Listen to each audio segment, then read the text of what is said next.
তো সকালে উঠেই ১ কাপ গরম কফি এবং তার সাথে ছিল আজকে ডার্ক অ্যান্ড ফ্যান্টাসি চকোফিলস। তো খেয়ে দিয়ে নিলাম। আর অনেকদিন ধরে না একটা শু নোংরা হয়ে পড়েছিল। তো তাড়াতাড়ি করে শুটা ধুয়ে ছাদে দিয়ে আসলাম। আর ব্রেকফাস্টে ছিল হোয়াইট ওটস, তার সাথে বানানা আর ডেটস। আর ইভিনিং এ অভি এসেছিল বাড়িতে, তো নুডলসও বানিয়েছিলাম, সেটা ক্যাপচার করতে পারিনি। আর নুডলস খাওয়ার পর না একটু কোল্ড ড্রিংকস খেতে ইচ্ছা করে, তো একটা পেপসি নিয়ে খেলাম। দেন গেলাম মেলায় অনেকদিন পর। এটা বাগুইআটিতে হচ্ছে, বাগুইআটি বইমেলা নামে। খুব একটা বড় না, ছোটই। তো অনেকদিন ধরে প্ল্যান হচ্ছিল যে যাবো, বাট যাওয়াই হচ্ছিল না। বাট আজকে তো গেলাম, গিয়ে দেখলাম কি অনেক দোকান প্রায় ক্লোজই হয়ে গেছে, মানে টাইমের পরে গেছিলাম। অ্যান্ড এখানে একটা বড় অনুষ্ঠানও হচ্ছিল।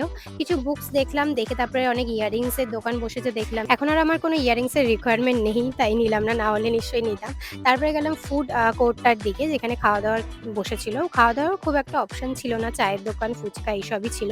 তো এখান থেকে আমার একটা প্রয়োজনীয় জিনিস, এই বিউটি ব্লেন্ডারটা নিলাম, যেটা আমার নষ্ট হয়ে গেছিল।